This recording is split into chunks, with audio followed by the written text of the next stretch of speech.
Hello दोस्तों, एक बार फिर से आप सभी का स्वागत है नारायण एजुकेयर एकेडमी के इस ऑफिशियल यूट्यूब चैनल पे। दोस्तों मैं वीनू सर आज फिर से आप सबके लिए हिंदी की एक ज़बरदस्त क्लास लेके आया हूँ, जिसमें पिछले वीडियो में हम चर्चा किए थे, अभी तक के जितने वीडियो थे वर्णमाला के बारे में, संधि के बारे में, यानी कुल मिलाकर वर्णों का मेल जो होता है उसे संधि कहते हैं।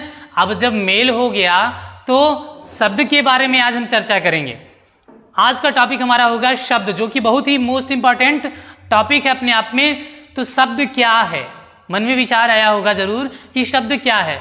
हम कह सकते हैं छोटे शब्दों में कि वर्णों के समूह को क्या कहते हैं, शब्द कहते हैं। वर्णों के समूह को शब्द कहते हैं, या तो कहीं कहीं यह परिभाषा मिलती है कि वर्णों के सार्थक समूह को शब्द कहते हैं। वर्णों के सार्थक समूह को शब्द कहते हैं। ऐसी कंडीशन कब कब बनती है, यदि अगर हम कहते हैं कि वर्णों के समूह को शब्द कहते हैं तो शब्द को हम दो भागों में विभाजित करते हैं। क्या? एक सार्थक समूह, एक निरर्थक समूह, यानी एक सार्थक समूह और एक निरर्थक समूह। अगर यह हम परिभाषा कहते हैं कि वर्णों के सार्थक समूह को शब्द कहते हैं तो वहीं से डायरेक्ट हम विभाजित कर सकते हैं। कुल मिलाकर हम कह सकते हैं क्या, यदि हम शब्द की बात करें, अगर हम कहते हैं कि वर्णों के समूह को शब्द कहते हैं तो शब्द को हम दो भागों में विभाजित करते हैं। कौन कौन से? सार्थक और निरर्थक। कौन कौन से? सार्थक और निरर्थक। सार्थक शब्द और निरर्थक शब्द। क्यों? क्योंकि जब शब्द का वर्णों का समूह बना तो भाई वो वर्णों का समूह सार्थक भी हो सकता है और निरर्थक भी हो सकता है। कैसे? अगर हम कहते हैं कि वर्णों के सार्थक समूह को शब्द कहते हैं, निरर्थक को मानते ही नहीं, जब जिसका कोई अर्थ नहीं, कुछ जो भाषाविद हैं वो कहते हैं कि जिसका कोई अर्थ ही नहीं निकलता तो उसे हम शब्द क्या कहें। जिसका अर्थ निकलता है उसे हम शब्द कह सकते हैं। लेकिन अगर हम सिर्फ शब्द की परिभाषा उनके अनुसार माने जो कहते हैं वर्णों के समूह को शब्द कहते हैं, तो शब्द को हम दो भागों में विभाजित कर सकते हैं, सार्थक और निरर्थक। सार्थक की परिभाषा हम कह सकें कि वर्णों का ऐसा समूह जो कुछ अर्थ देता होता, ठीक, यानी स मतलब साथ, अर्थक मतलब अर्थ के साथ जो शब्द हो वो सार्थक शब्द कहलाता है, और जिसका अर्थ कुछ न हो वो क्या कहलाता है? निरर्थक कहलाता है। ठीक उसी प्रकार से जैसे अगर हम लिखें कमल, अगर हम लिख दें कमल, भाई वर्णों का समूह तो है ही, ये वर्णों का क्या है? समूह है, और ये क्रम से है, और इसका एक अर्थ निकल रहा है। कमल का अर्थ हम समझते हैं एक प्रकार का पुष्प। अब देखिए ये सार्थक समूह है, और अगर इन्हीं वर्णों को हम थोड़ा अदल बदल कर लिख दिए, जैसे हम लिख दिए ल म क, अब देखिए वर्ण तो वही हैं, लेकिन इसका कुछ अर्थ निकल रहा है? कुछ भी अर्थ नहीं निकल रहा है।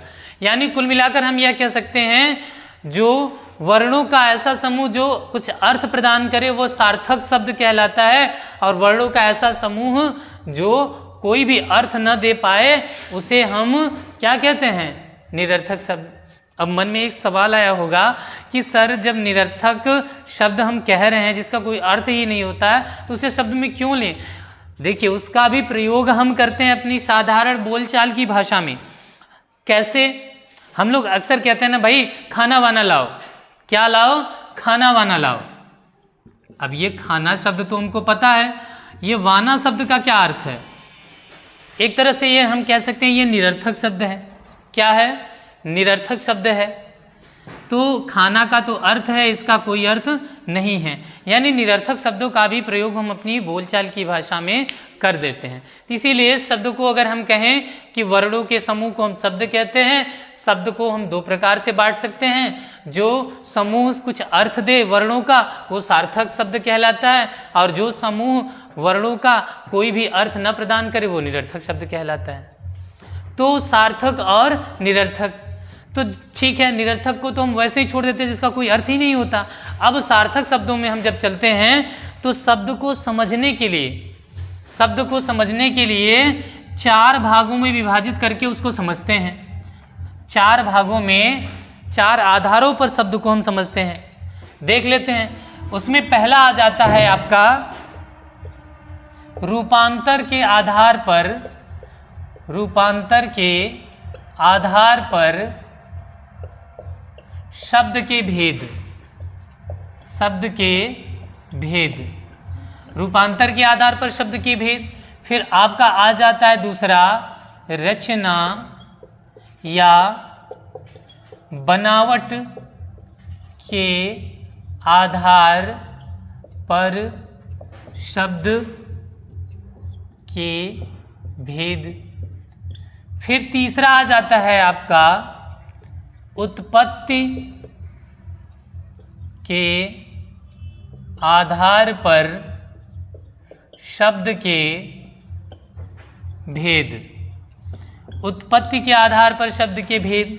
इसके बाद फिर आता है चौथा हमारा अर्थ के आधार पर शब्द के भेद। अब अभी आप कहेंगे सर जी ऊपर तो आप अर्थ के ही आधार बताया, जिसका कुछ अर्थ निकलता हो उसे सार्थक, और जिसका अर्थ नहीं निकलता उसे हम निरर्थक कहते हैं। लेकिन यहाँ पर कहने का तात्पर्य अर्थ से यह है कि एक ही शब्द के भिन्न भिन्न अर्थ होते हैं। ठीक, उनके प्रयोग के आधार पर हम कह सकते हैं। ठीक, अब देखते हैं हम रूपांतर के आधार पर शब्द के भेद। तो रूपांतर के आधार पर यानी ऐसा शब्द जो अपने रूप को अंतरित कर दे, बदल दे, तो उसे हम रूपांतर के आधार पर शब्द के भेद कहते हैं।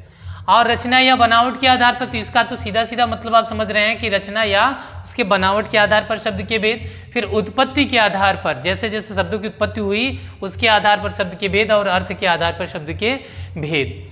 आगे चलते हैं, देखते हैं अगर रूपांतर के आधार पर शब्द के भेद, तो इसको दो भागों में बांटा जाता है। कौन कौन से? पहला आता है विकारी शब्द और दूसरा आता है अविकारी। क्या आता है? विकारी और अविकारी। जब इसमें हम चर्चा करते हैं तो विकारी को भी बांटा गया है। विकारी के भी चार अंग मिलते हैं। कौन कौन से? विकारी के भी चार अंग मिलते हैं। पहला आ जाता है आपका संज्ञा, दूसरा सर्वनाम, तीसरा विशेषण, चौथा क्रिया। ये चार अंग हो गए किसके? विकारी के। फिर चलते हैं अविकारी के भी चार अंग हैं, यानी अविकारी को भी चार भागों में बांटा गया है। कौन कौन सा? आता है क्रिया विशेषण, क्रिया विशेषण, दूसरा आ जाता है आपका समुच्चय बोधक, तीसरा आ जाता है आपका संबंध बोधक, और चौथा आ जाता है आपका विस्मय बोधक, विस्मय बोधक। ये तो हुआ किसका? रूपांतर के आधार पर शब्द के भेद, जिसमें दो भाग बांटे गए रूपांतर के आधार पर, विकारी और अविकारी। विकारी के चार अंग हैं, संज्ञा, सर्वनाम, विशेषण, क्रिया, और अविकारी के भी चार अंग हैं, क्रिया, विशेषण, समुच्चय बोधक, संबंध बोधक, विस्मय बोधक। अब अगर हम इससे भी आगे चलते हैं तो बहुत लंबा परिवार इसका है। देख लेते हैं, जैसे संज्ञा के भी 5 अंग हैं या 5 भेद हैं, है ना? कौन कौन से? व्यक्तिवाचक संज्ञा, जातिवाचक संज्ञा, समूहवाचक संज्ञा, द्रव्यवाचक संज्ञा और भाववाचक संज्ञा। तो ये संज्ञा के 5 अंग हो गए। संज्ञा के भी विकारी रूप होते हैं, लिंग, वचन, कारक। लिंग, वचन, कारक 3, उसके भी रूपांतर के भेद हैं। लिंग हिंदी में 2 हैं, पुल्लिंग और स्त्रीलिंग। वचन भी 2 हैं, एक वचन, बहुवचन। कारक हिंदी में 8 बताए गए।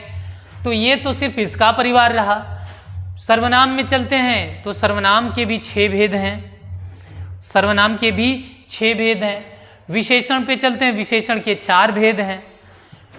क्रिया पे चलते हैं तो क्रिया के मुख्य दो क्रिया के भेद माने गए, सकर्मक, अकर्मक। फिर इसके बाद प्रयोग के आधार पर क्रिया के भेद, बताए गए, द्विकर्मक, बहुकर्मक, इस तरीके से नाम धातु क्रिया। इसके बाद फिर क्रिया विशेषण पे चलते हैं तो इसके भी 4 भेद हैं, समुच्चय बोधक चलते। इस तरीके से इसका परिवार बढ़ता चला जाएगा जैसे जैसे हम आगे चलेंगे।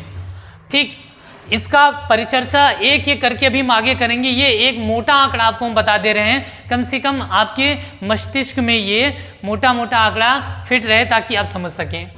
अब देखते हैं दूसरा प्रकार हम बताएं कि रचना या बनावट के आधार पर, रचना या बनावट के आधार पे। तो रचना या बनावट के आधार पर शब्द के 3 भेद माने जाते हैं, शब्द के 3 भेद या 3 अंग माने जाते हैं। कौन कौन से? आपका रूढ़ शब्द, यौगिक शब्द और योग रूढ़ शब्द, योग रूढ़ शब्द। अब देखिए, रूढ़ शब्द ऐसे शब्द जो कि एक किसी निश्चित चीज के लिए बिल्कुल फिक्स हो जाए, रूढ़ हो जाए, उसके अलावा और कुछ नहीं हो सकता, तो वो रूढ़ शब्द। यौगिक शब्द, ये 2 शब्दों के मेल से, यानी इसके बाद योग रूढ़। जब योग रूढ़ शब्द आपस में मिलते हैं 2 शब्द, तो किसी अन्य के लिए क्या हो जाए? रूढ़ हो जाए। 2 शब्द जब आपस में मिलकर किसी एक के लिए फिक्स हो जाए तो वो योग रूढ़ कहलाते हैं। यौगिक में भी देते हैं तो यौगिक के भी 3 हमें रूप मिलते हैं। कौन कौन से? उपसर्ग, प्रत्यय और समास। कौन कौन से? उपसर्ग, प्रत्यय और समास। अब आगे चलते हैं, जैसे उत्पत्ति के आधार पर, उत्पत्ति के आधार पर भी इसके 4 भेद मिलते हैं। कौन कौन से? ये भी देख लेते हैं।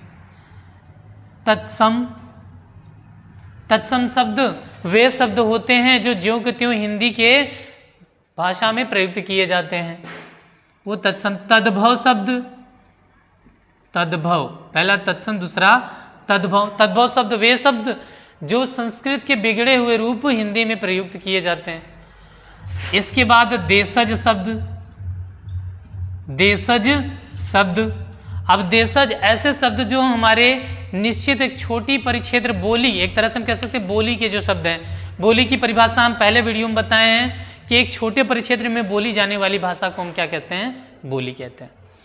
तो वही वो देशज शब्द, यानी हमारे देश का जो शब्द है।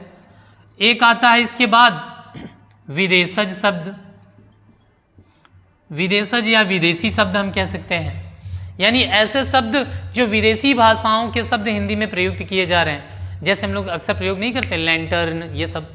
ठीक, विदेशज शब्द। अब एक और इसके कहीं कहीं भेद मिलता है नए में, संकर शब्द। संकर शब्द यानी जिसे हम अंग्रेजी में हाइब्रिड कह सकते हैं, हाइब्रिड कह सकते हैं। संकर शब्द वो शब्द जो 2 भाषाओं से मिलकर एक नए शब्द का निर्माण करे। जैसे हम लोग कहते हैं रेलगाड़ी। अब रेल देखिए अंग्रेजी का शब्द है, गाड़ी हिंदी का शब्द है, लेकिन दोनों मिलकर बन गया क्या? रेलगाड़ी, एक नया शब्द बना। तो ऐसे शब्द को हम क्या कह सकते हैं? संकर शब्द। कौन सा शब्द? संकर शब्द। अब देखिए चौथा भेद जो आता है, अर्थ के आधार पर शब्द के भेद। अर्थ के आधार पर शब्द के भेद, तो अर्थ के आधार पे भी शब्द के हमको 4 भेद मिल जाते हैं। कौन कौन से? एकार्थी, अनेकार्थी,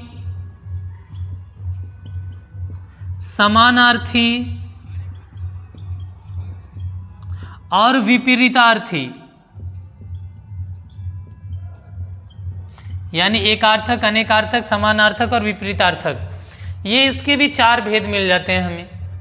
यानी कुल मिलाकर अभी इसके बाद हम जब बांटते हैं तो देखेंगे शब्द का बहुत बड़ा भरा परिवार है, शब्द का बहुत बड़ा भरा परिवार है।